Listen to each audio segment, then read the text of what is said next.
At least they're going to have some VODs to watch. But right now, it's looking like we're going to go with another classic. We have seed number 4. One of my one of my absolute favorite Nasby 2 players to ever touch the sticks. It is M0M0zang.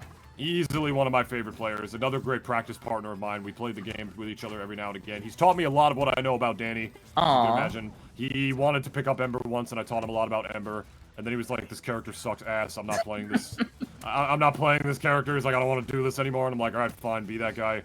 Yeah. True story, by the way. Going up against M0M0z. You all know his name. You all know M0M0z at this point. You all know his name. Made some crazy wins in their lifetime. Has defeated Revelo in a bracket, I think, a couple of months ago. I think that might be Mega's best win, if I'm not mistaken. I could be wrong about that. If I am, please forgive me. But now it's looking like we got M0M0zang going up against Megas. This is an interesting pick, starting with Gerald here on Pariahs, because Gerald is very, very good on Pariahs. So is Danny. If not better, to be honest. Sounds pretty volatile. A little bit of the home field advantage. Definitely volatile, to say the least. Good up strong to be able to take the stock. Yeah. I've played with M0M0zang a little bit. Not in tournament. I don't do tournament very much. But, like, oh, yeah. Very sweet. And just, I have, oh my gosh. Actually getting that Edgehog. God, M0M0zang is just everywhere, man. Like, they just... Even when he's not M0M0zang everywhere, the situational awareness is just insane. He's like, I missed this edge guard. I can still kill him here. I can still mix up here with a back air. He'll still die. Danny is designed to be aggressive. They say in the spotlight, if you don't want to wait for the action, you go make it. And M0M0zang does such a good job keeping things aggressive, but also knows when to hang back a bit, let the opponent maybe make a mistake, then go in on that opening. And I have not seen anyone else have such good control over that back air momentum, so consistent with it. Yeah, he's really wonderful at spacing it as well. He's dead. Oh my god, didn't even, oh my god. Yeah, and you saw really good chases. You saw what he was going for, right? With the slime, the slime dash, strong fair again. I've seen him true combo that 3 times in a row. Yes, I also love, I wonder if we'll see it in this set, but the down charge cancel, and then he charges the Ghostly Whale while following the opponent's knockback, and then finishes with it. That's one of my favorite things that he does. Yeah. I've talked with Megas before. He swears by this stage for Gerald, and it is a really good stage for Gerald in most matchups, but not against Danny, man. Not against Danny.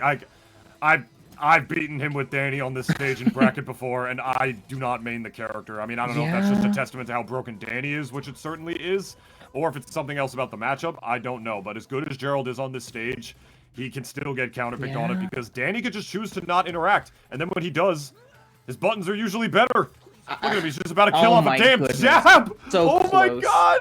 Alright, M0M0zang, you deserve that. And the Edgehog. I think what you were saying was almost perfectly exemplified there. We see M0M0zang being a little avoidant, letting M0M0z maybe eventually use enough watches or other projectiles. Nah, can't really get a huge thing going here. But you don't need that much percent on Danny. It's scary. Danny is one of the lightest characters, and we saw first stock die at like 60 or whatever. Oh yeah, he's actually like terrifying to play as. I hate to like bring up a Smash Brothers comparison again, but he honestly feels a bit like Pichu. Oh really? And that he's insanely oppressive up close. His buttons are insane, but if you mess up those buttons even a little bit, you could just die. Like you will just explode. That's not a bad comparison.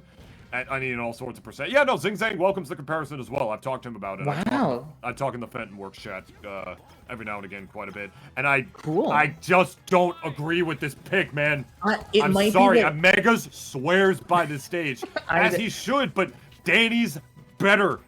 He's just better. It might be what M0M0z is just most comfortable with. I've seen, like, these two have fought a couple of times, and I've seen M0M0z try other stages, try Lucy, and seems to just gravitate towards this. I mean, I don't know. Maybe Danny can just choose to not interact though, and then when he does, his buttons are better. Yeah. I think this is one of Danny's best stages, and some of the Danny players have said that as well before. So I'm also a little bit biased. Danny doesn't need platforms to combo you, like at all. Literally, even a little bit, he can do just as well without them. If anything, usually taking away platforms against other characters Like, I played against Zing Zang before. Like, imagine Ember versus Danny in this matchup on this stage, right? Ember, who, like, needs platforms, in my opinion, to be able to do some good work, especially against a character as mobile as Danny.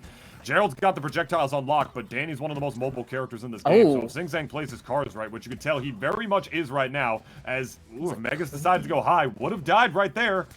I just don't know. I'm sorry, I can't get over this pick. I think it's really bad. It looks tough, but I don't know.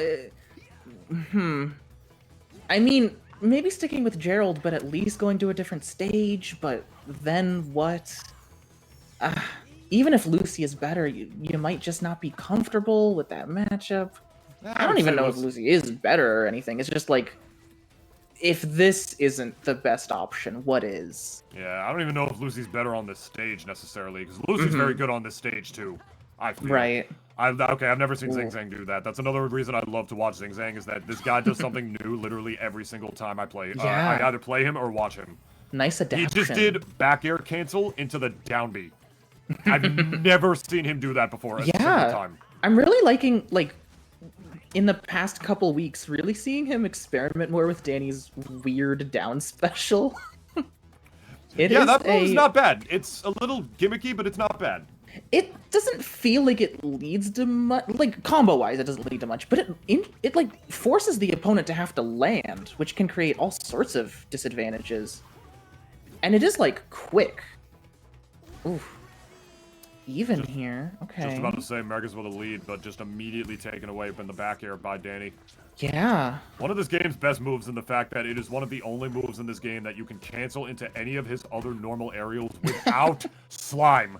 Right. He doesn't need it to do it, which is just kind of insane when you really get right down to it. I don't know why they gave him that privilege, but they did. Reminds me when they nerfed everyone's recoveries except Danny's, and he was just teleporting halfway across the stage. And then they buff his in that same patch? Yeah. When they nerfed everyone's recoveries, they buffed Danny's, and now he could teleport, like, across the stage, and his hitbox on his teleport could combo into stuff. And now they've patched it to where, okay, there's end lag. He can't just teleport across the stage and start a combo. He might have to use slime to, like, cancel into a combo. But just what you said about not needing slime really reminded me of his funny up special patch. He was the best character in the game during that patch. I think so. Like, easily, in my opinion. The fact that he didn't need slime at all. And he would just, like, teleport across the stage and then be like, oh, that didn't work. Let me try again. Oh, that didn't work. Okay, here we go. Oh, and great. Here's a combo. Like, with no slime We've all needed. seen that GIF in the Discord. We've all, like, fun interactive gameplay, whatever it says in that bread message. I don't know what the back air cancels. Pretty crazy. Yeah. And while Danny... You see what I'm talking about here. Danny doesn't have to approach. No. He can just, like, do those B reverse neutral Bs, which is an insanely hard projectile to deal with in the first place, because you can get the punch hitbox, which can then true combo into the actual plasma ball. Yeah. Oh boy. Here's the fact that he has again. that as insurance. Oh! Almost. Ugh. Oh, it's nice to know that Gerald's down tilt actually beats it. I didn't know that.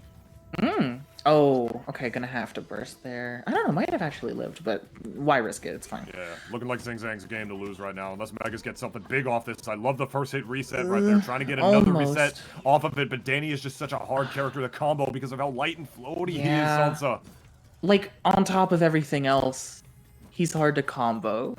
Like, while Danny was adjusted, I still think he's like the second best character in the game right now. Yeah, if there's any downsides he has at all, it would definitely be his grab range. He has very bad grab range, as he should, considering how he can get his grabs and whatnot, and the fact that he's just insanely light. It's kind of like feeding the meter against him like Pichu, you know, but unfortunately, Megas Meister Meaner is not going to be able to do it.